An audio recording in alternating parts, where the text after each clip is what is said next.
Ever been around someone who holds influence without needing to say a word?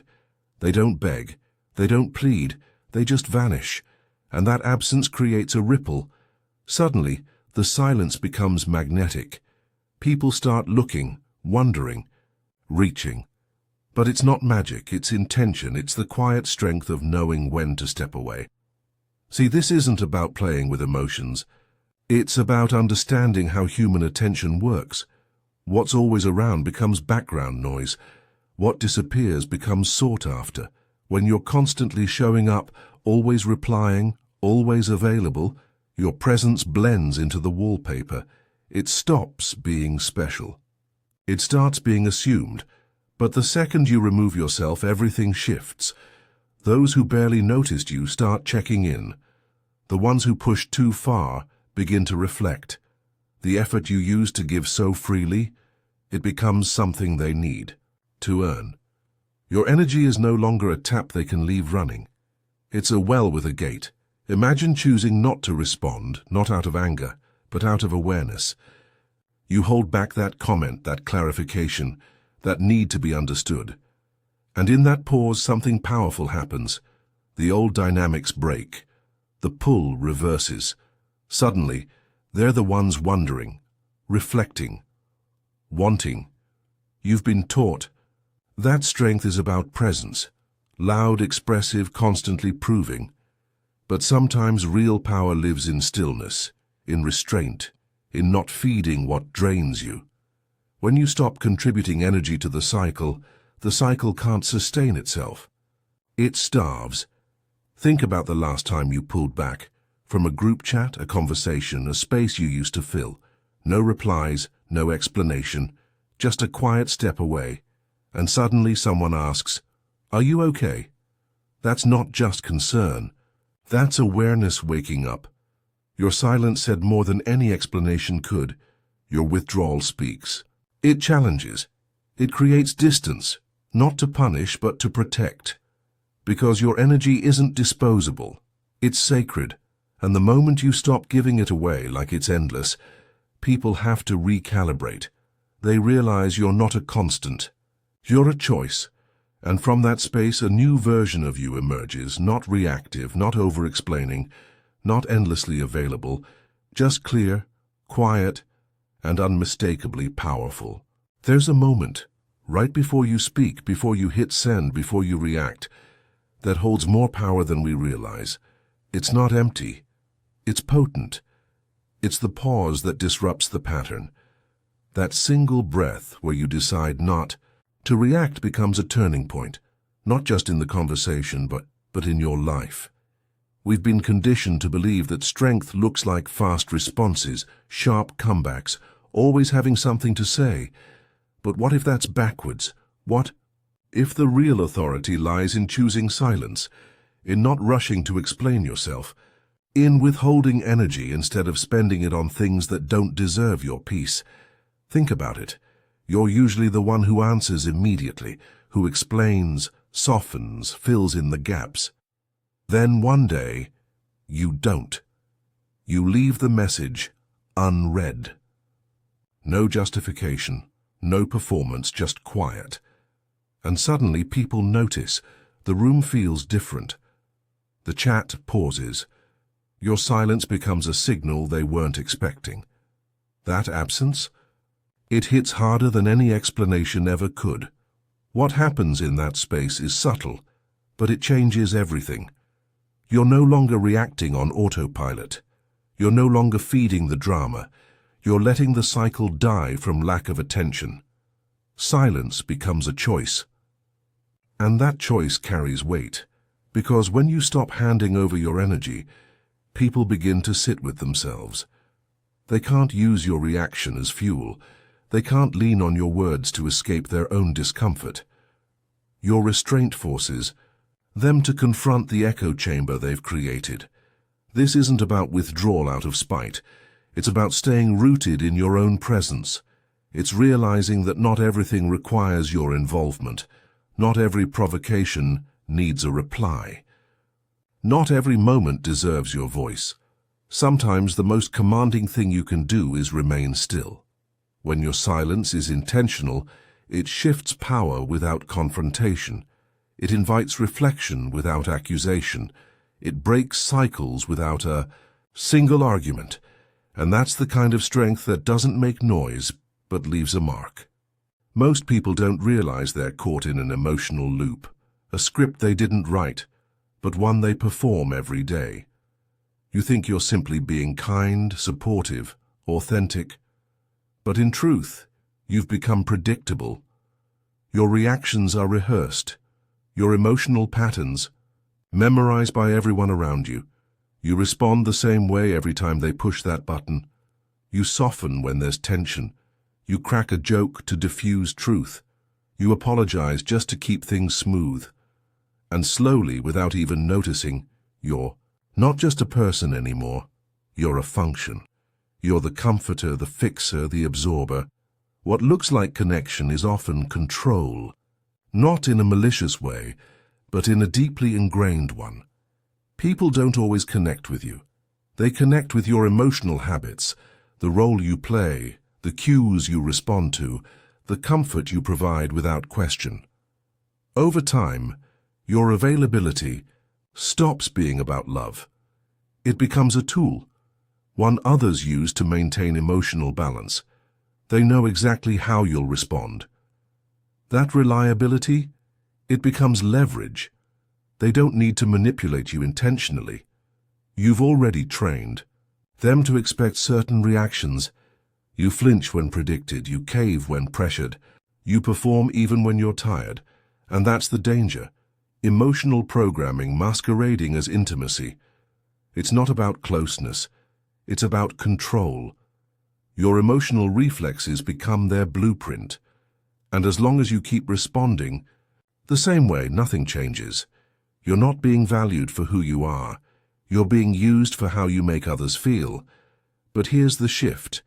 Once you stop reacting the way they expect, everything falls apart. The cycle loses its rhythm. The manipulation loses its anchor. They don't know what to do with your calm, with your quiet, with your refusal to dance the same dance. When you stop being the person they rely on to smooth things over, to carry their chaos, to hold emotional weight that isn't yours, they're left to face their own reflection. And that's where your freedom begins, not by changing who you are, but by refusing to be predictable. What if the real reason you're exhausted isn't your workload, but your willingness to be emotionally open all the time? Constantly accessible, always listening, always showing up, not because you have the space, but because you don't know how to say no. It starts small. Someone pushes your limits and you let it slide. You pick up the phone when your body begs for rest. You explain your feelings just to be understood. You defend your choices even when no explanation is owed. And without realizing it, your presence becomes a service, expected, not respected. People don't always cherish your time. They admire your convenience. They applaud your support, but only when it benefits them. You become essential, not for your essence, but for your emotional labor. And slowly your identity begins to blur. You're no longer showing up as yourself. You're showing up as a solution. You're valued for what you offer, not for who you are. Your yes becomes default, even when your heart's screaming for space. And that's the real cost, the erosion of self. Your energy, which should be protected, is being handed out like it's unlimited. But your capacity is not endless. Every interaction drains a little more of what you don't even have to give. You start to disappear in your own life.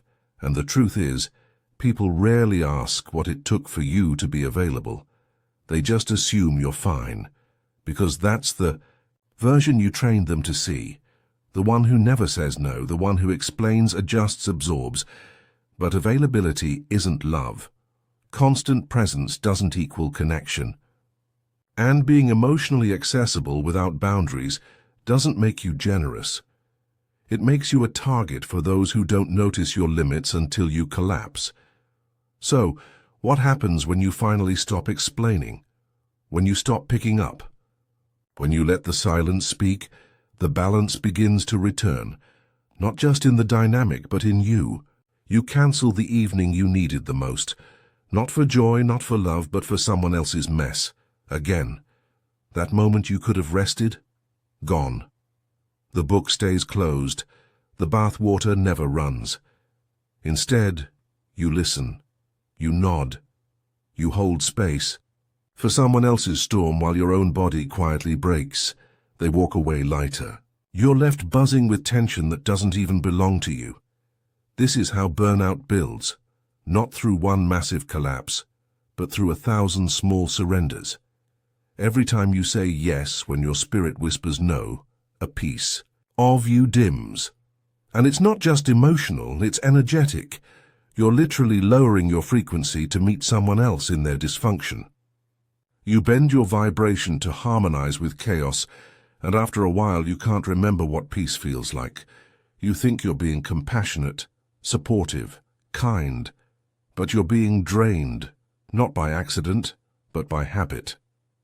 There's no honor in being constantly accessible, no medal for self-erasure. But it's easy to confuse your exhaustion with empathy, your depletion with love. We're taught that giving until there's nothing left is noble, that boundaries are selfish, that saying I need space is abandonment. But the truth? Every unchecked yes, every ignored inner warning reshapes you into someone smaller, someone whose worth is measured by how much they can carry. Until one day you no longer feel like a person, just a resource, and still no one asks what it costs you to show up the way you do. They assume you have it to give because you always have, but behind your smile is a nervous system screaming for silence. Behind your presence is a person who's forgotten what rest actually means. This isn't about cutting people off, it's about remembering that your energy isn't endless, your capacity isn't infinite. And if you don't protect it, no one else will. Burnout doesn't arrive loudly.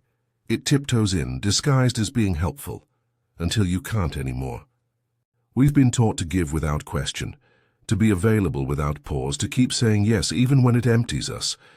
And for what? Approval? Belonging? A sense of being good? But here's the truth. No one says out loud. Your energy isn't a public utility. Your time isn't a donation box. Every moment you offer without intention is one you lose from your own alignment. You weren't born to serve dysfunction. You were meant to stand in your own rhythm, not rush to meet someone else's chaos. This isn't about being selfish. It's about being aware. Every time you compromise your peace just to keep someone else comfortable, you abandon a little more of yourself. Every time you override your own needs to hold someone else's weight, you betray your center. And eventually, you forget what it feels like to live on your terms. But here's the shift. You can step away from the roles you never agreed to.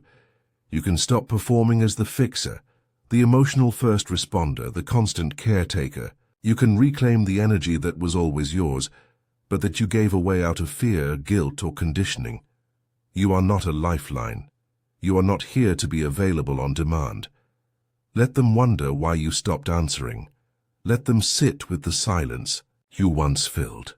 Let them feel the space where your constant yes used to live, because this isn't punishment. This is protection of your mind, your spirit, your future. You don't need permission to unplug. You don't have to defend your decision to prioritize your well-being. Those who truly respect you will never require your self-sacrifice. You only get one life in this form, and it's happening now, not someday. Not after you're done pleasing everyone, not once they finally appreciate you right now. So ask yourself not, will they leave if I pull back? But will I still recognize myself if I keep pouring out what I don't have? Because sovereignty doesn't begin with a declaration. It begins in the quiet moment when you finally choose to stop explaining and start existing. Triggers feel sudden. A comment, a glance, a silence, and your body lights up before your mind catches up. Your heart races. Your jaw clenches, your chest tightens, and within seconds, you're no longer here. You're reliving something old, something unfinished. But it's not weakness, it's a message, that surge. It's not about the moment in front of you. It's your history knocking, that flash of anger, that pull to defend, that urgency to prove. It's not about now.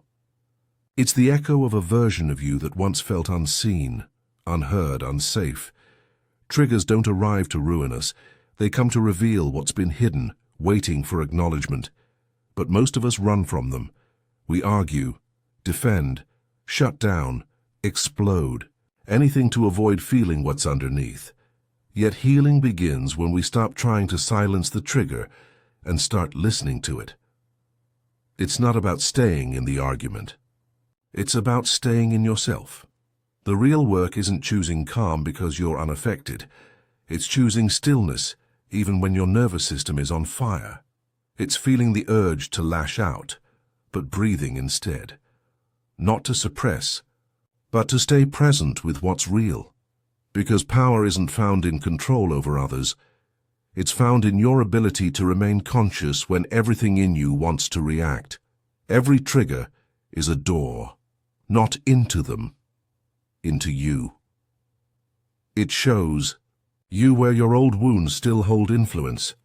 It exposes where you're still shaped by pain instead of presence. It reveals the moments when your past tries to hijack your current self. And if you're willing to pause, really pause, you begin to separate reaction from truth. You start to notice, this isn't about them. This is something in me, calling for resolution. You don't overcome your triggers by avoiding them. You master them by becoming the observer instead of the puppet. You learn to sit in the heat without letting it burn your integrity.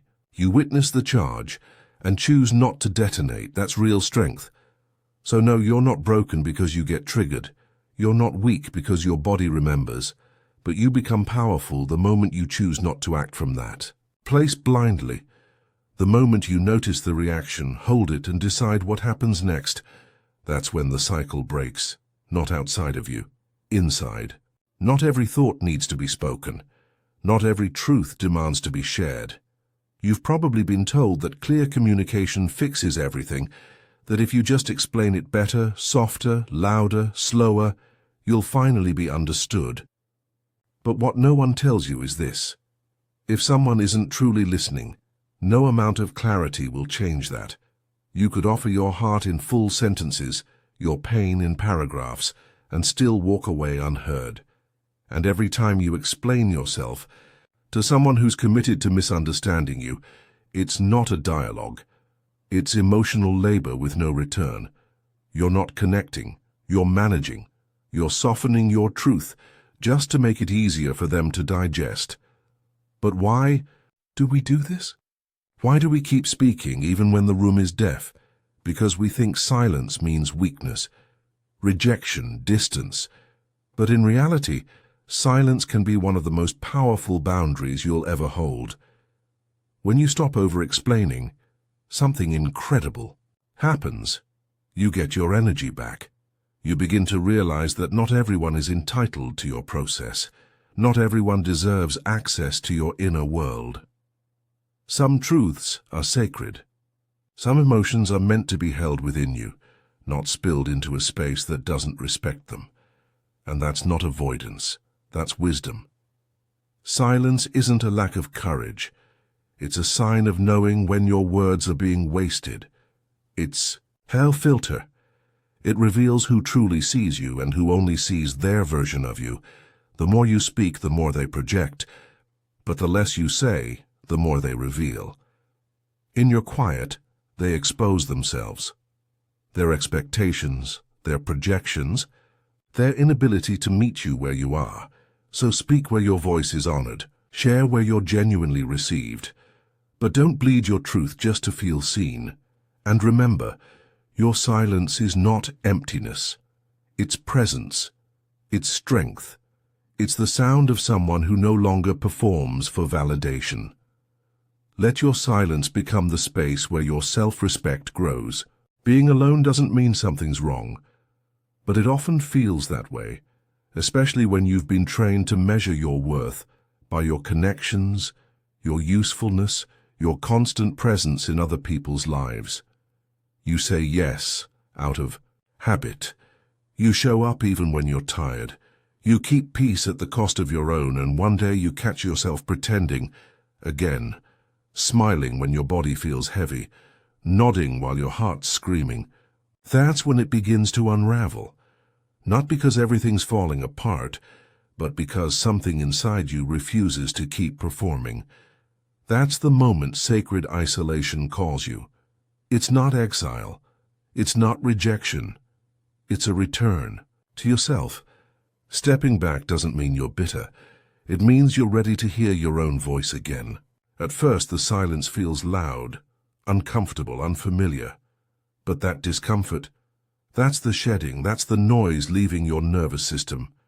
You begin to see clearly what was never real. The fake closeness, the roles you didn't choose, the pressure to maintain a version of you that pleased everyone but you. And slowly peace starts to take its place. You no longer chase validation. You stop offering explanations just to be accepted. You start choosing things that nourish instead of drain. You begin to enjoy your own company. You learn to say no without guilt. You feel the power of not picking up the phone, of being missed, of not needing to be everything for everyone. You remember that you are not defined by how needed you are. In this space, you start to rebuild, not from pressure, but from presence. You no longer seek your reflection in others. You become the anchor for your own identity. That's what sacred isolation is. It's not loneliness, it's clarity. And once you taste that level of peace, you stop trading it for chaos disguised as connection. You no longer tolerate confusion dressed as care.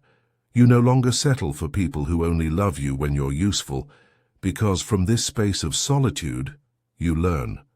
The real you was never lost, just buried beneath what the world asked you to be. There comes a moment when you're done pretending, not out of anger, not out of spite, but because something in you refuses to keep shrinking. You don't shout about it. You don't need a grand declaration. You just stop participating in what no longer fits. The shift is quiet, internal, but it's irreversible. You start pulling your energy back from places that once felt like home, but were actually holding cells. You stop performing for the roles you were cast into, the reliable one, the fixer, the strong one. You begin to realize those roles weren't love, they were expectations, conditions, traps. And in walking away from them, something unexpected happens. You meet yourself. Not the version you curated for survival, not the one trained to keep peace by being agreeable, accommodating, invisible, but the version beneath all of that, the version that doesn't chase, doesn't explain, doesn't beg to be seen, the one that simply is. That's what rebirth looks like. Not a dramatic reinvention, but a return. It's choosing rest without guilt, speaking your truth without apology, allowing things to fall apart if they were built on your self-erasure.